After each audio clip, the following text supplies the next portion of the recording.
All right, what's going on, guys? Just quickly showing you guys how I turn on the reefer unit. I just pulled over. I'm about 3 minutes from my stop. I should have probably turned it on 30 minutes out, but so basically you power on.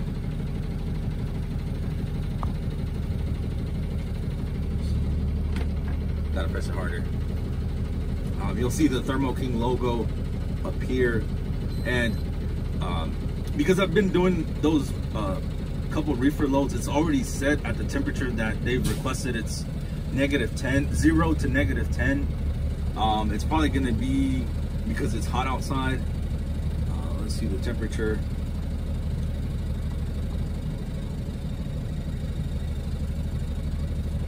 I'll tell you a quick story while it's loading. The first reefer load that I caught, man, I was so scared because the thing didn't want to turn on. It started saying this, configuring system, and then right after it said powering down, and I was like, no.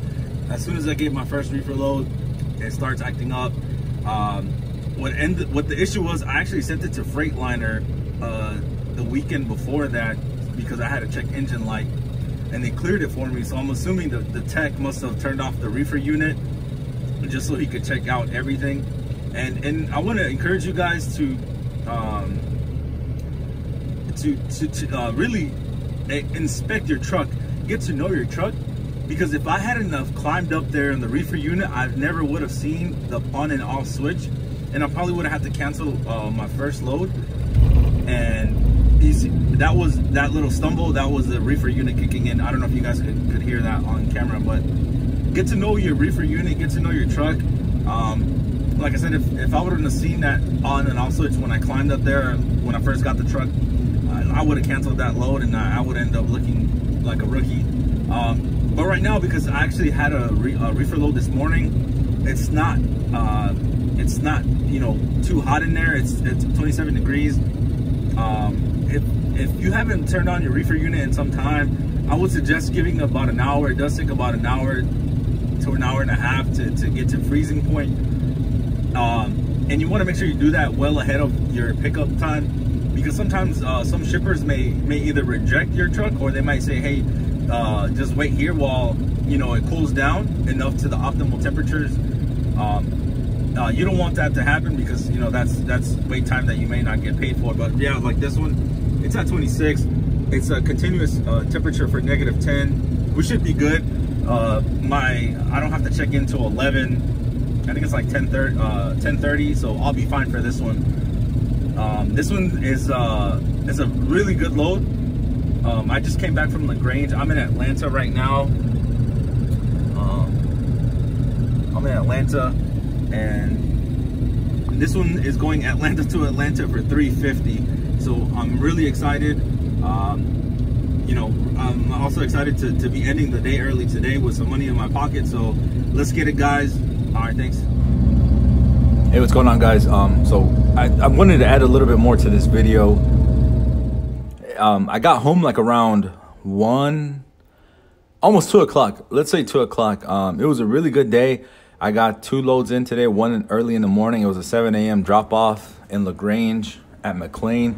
I thought I was gonna be there for a couple hours. Turns out I was only there for 1. And the guy didn't charge me a lumber fee because it was only 1 pallet. On my way home, actually on the way back, I found this other load on the board, DAT. This is the one picking up in Atlanta.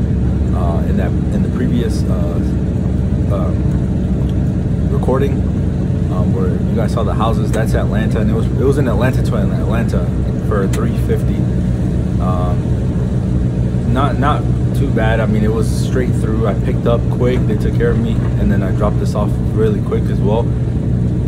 For this one, I ended up having to jump out of the truck and assist on a couple of pallets because